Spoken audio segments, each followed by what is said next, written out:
안녕하세요. 네. 어서 오세요. 아이고, 좋은 음악이 있어서 네. 살그머니 2층으로 갈까요? 알겠습니다.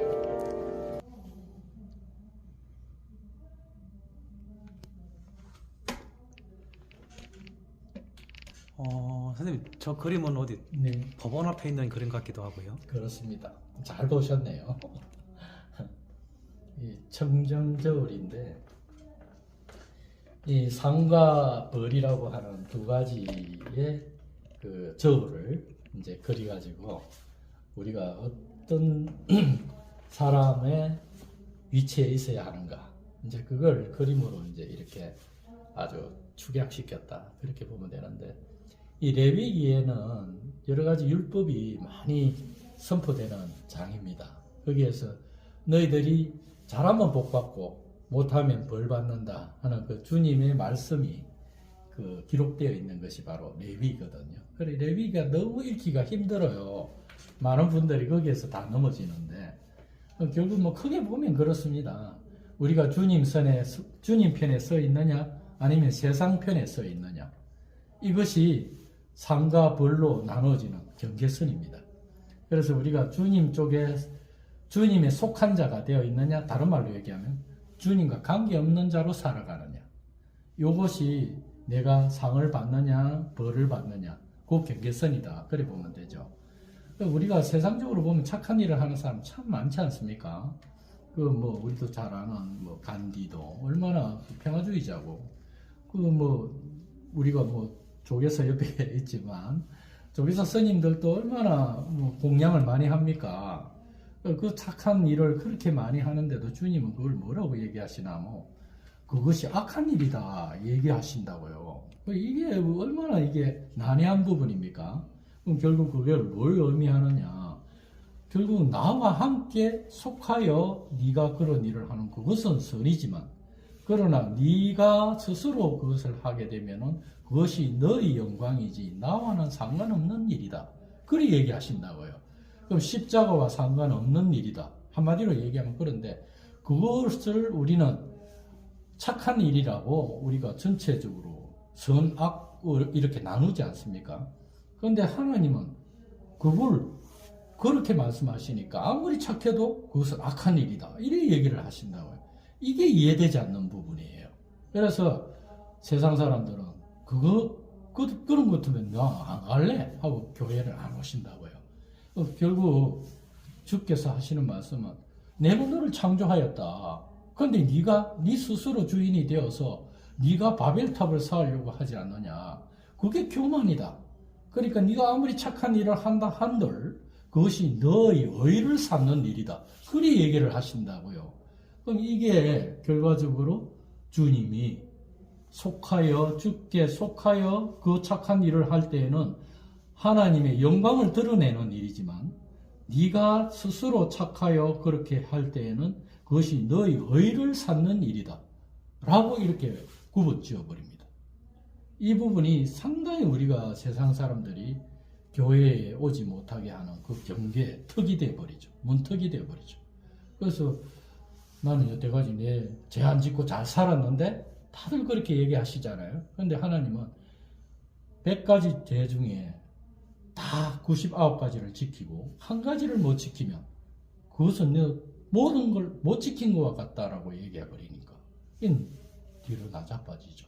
이거 뭐 제가 속한 말을 드렸습니다만 결국 이게 세상 사람들이 기독교를 독선적이다, 못 믿겠다 이렇게 배척하는 그 이유가 되어버립니다. 저는 선생님이 거기다 조금만 붙이면 문턱은 쉽게 넘어갈 수 있을 것 같은데 네. 거기 그 말의 뜻이 저는 이해가 되는데요. 네, 됩니까? 저는 되는데. 아유 할렐루야. 된다는 그게 은혜입니다. 저는 되는데. 예, 그게 비 오는 오늘처럼 비가 내리네요. 비 오는 장면. 오늘처럼 비가 내리네. 네. 좋은 말씀을 계속 잠깐만요. 네. 좋은 말씀을 계속 이어가겠습니다. 네. 좀 전에 상과 벌에 대한 얘기 그 얘기와 요 가뭄이 그치는 얘기, 요거는 지금 제가 묵상집 2집에 지금 쓰고 있는 내용입니다. 그래서 아직 1집에 나와 있지 않는 얘기인데, 어쨌든 엘리야가 갈멜산에서 우상을 숭배하는 그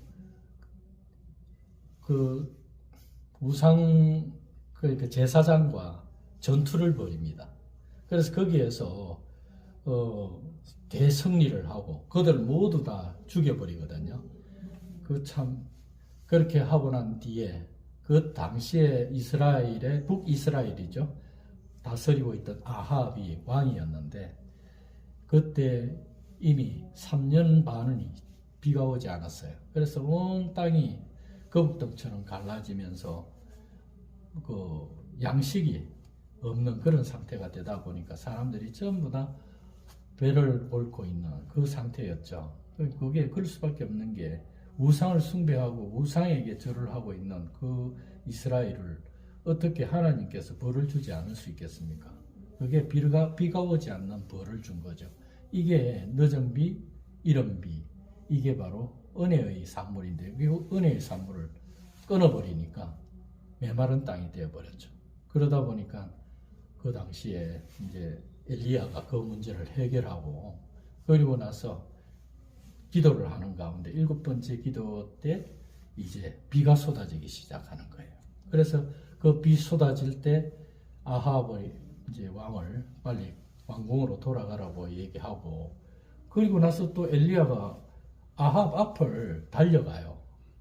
그게 우리가 신약에 보면 예수님이 오실 때 예수님의 앞을 먼저 인도하고 광야에 외치는 자의 소리가 있었다라고 하는 그게 바로 세례 요한입니다. 그 세례 요한의 역할을 이 엘리야가 하고 있는 그 그림입니다.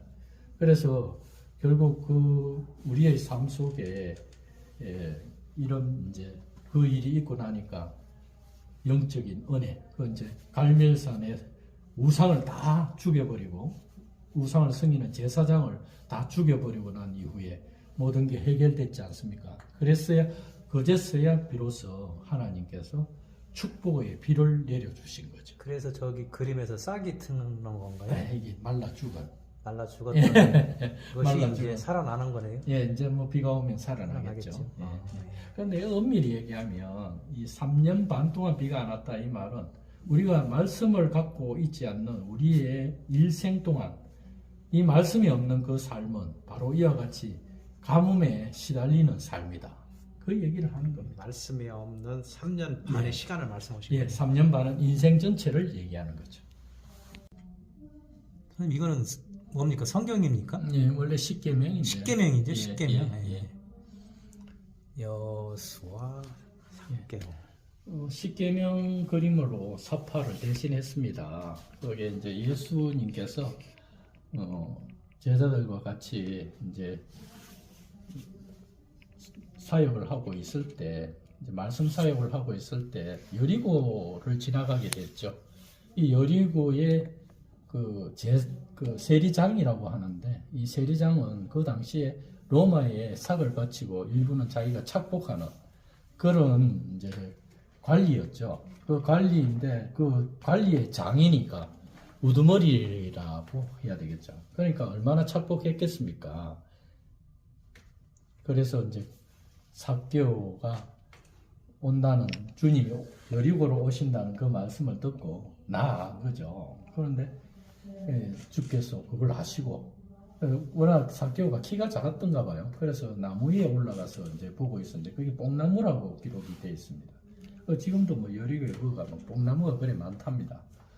어쨌든 그 삭개오야 내려오라. 주님이 명령을 하시죠. 그리고 나서 뭐라고 얘기하시냐면 오늘 내가 너희 집에 유하여야 되겠다. 들어가서 너희 집에서 쉬겠다. 그 말씀을 하시거든요. 삭개오는 깜짝 놀랐죠. 자기는 죄인 중에 제수, 그러니까 죄인 중에 괴수라고 할 정도로 세리장이란 말입니다. 그런 자기를 문책하지 않고 주님이 너 집에 가서 내가 자겠다 이렇게 얘기하시니까 깜짝 놀란 거 아니겠습니까? 그래서 여기에서 삭개오가 회개를 하고 주님께 고백하는 말이 내 재산 절반을 대해서 가난한 자에게 나눠주고 그 중에 내가 또 혹시나 잘못하여 빼앗은 그런 일이 있다면 내 가지고 있는 절반의 4분의 1을 갑절로 그러니까 내 갑절로 갚겠다고 얘기했으니까 4분의 1만 자기 가지고 4분의 3을 이제 남에게 더 나눠주겠다 이 말씀을 하거든요. 그러니까 주님께서 하시는 말씀이 참 구원이 오늘 이 집에 이르렀구나. 참 너가 이제 내 아브라함의 자손으로서 네 소임을 다하는 그런 성도가 되었구나. 그 얘기를 하는 거거든요. 축복의 말씀이죠. 우리가 재산이라고 자기의 힘과 자기의 우상처럼 섬기고 있는 그것이 우리가 볼 때 내놓기가 쉽지 않습니다. 저 역시 마찬가지거든요. 그런데 주님을 만나니까 이제 그것이 초계같이 보이고 그거 다 줄 수도 있는 그런 상태가 되면서 이제 다 버리고 나를 따르라 주님을 따르는 그런 자가 되어버린다는 거죠. 그래서 이게 뭐 하여튼 거기에 더 깊이 들어가면 내갑절이라는 이 말은 이제 지성소로 내가 완성되겠다 그 얘기고요. 그 다음 뭐 내 절반을 나눠주겠다 그 말은 이웃 사랑에 대한 얘기거든요. 그러니까 내가 사랑으로 십계명을 완성시키겠다 그 얘기거든요. 그래서 결국은 말씀에 대한 얘기입니다. 그래서 삭개오라는 그 말씀의 자체가 뭐냐면은 자카이오스인데 아주 순결하다 그런 말이 이 안에 이름값 안에 들어있어요. 예. 그래서 이 삭개오는 뭐 택한 백성이 아니겠는가 그렇게 생각이 듭니다. 하나님을 만나서 순결한 이름이 된 거네요. 이제 그 자기 이름값을 제대로 하는 거죠. 예. 예. 이건 그림 설명을 먼저 좀 해두고 예. 하실까요? 네.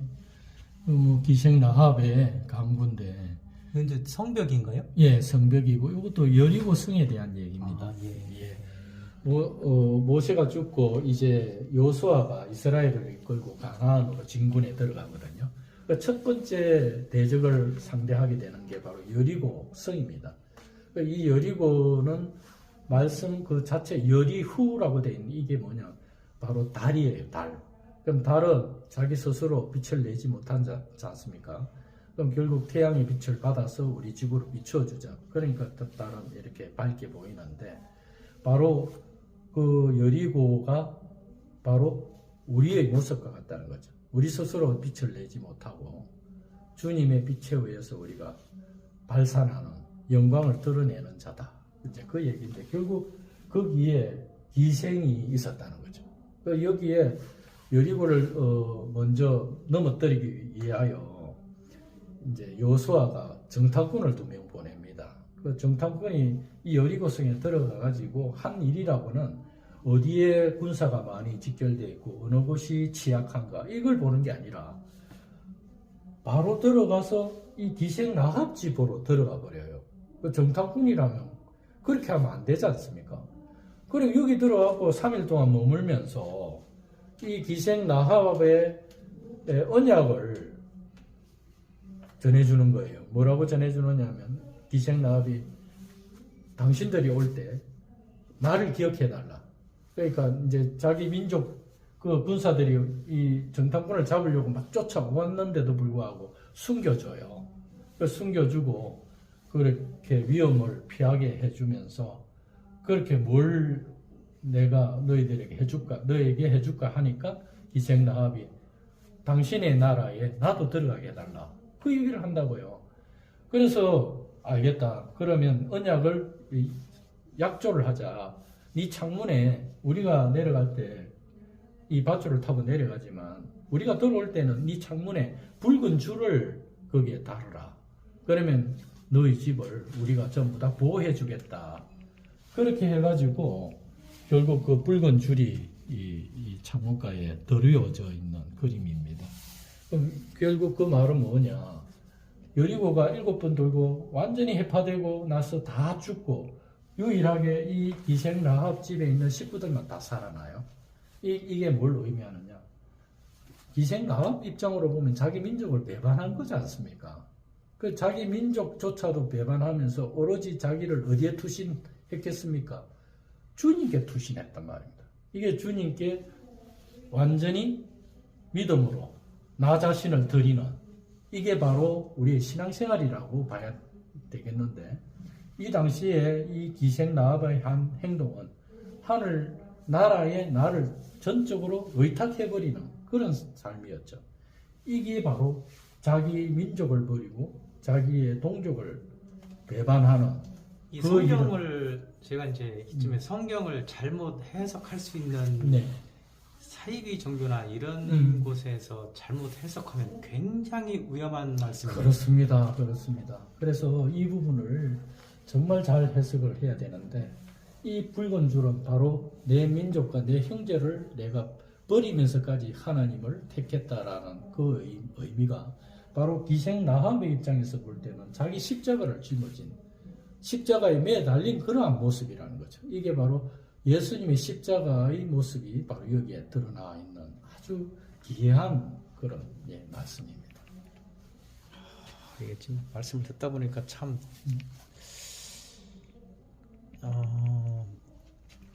선생님 말씀을 듣다 보니까 네. 굉장히 그 심오하고 좋은 말씀을 네. 이거 잘못 해석했다가는 큰일 나겠는데요. 그렇습니다. 큰일 예수님으로 풀지 않으면 절대 안 됩니다.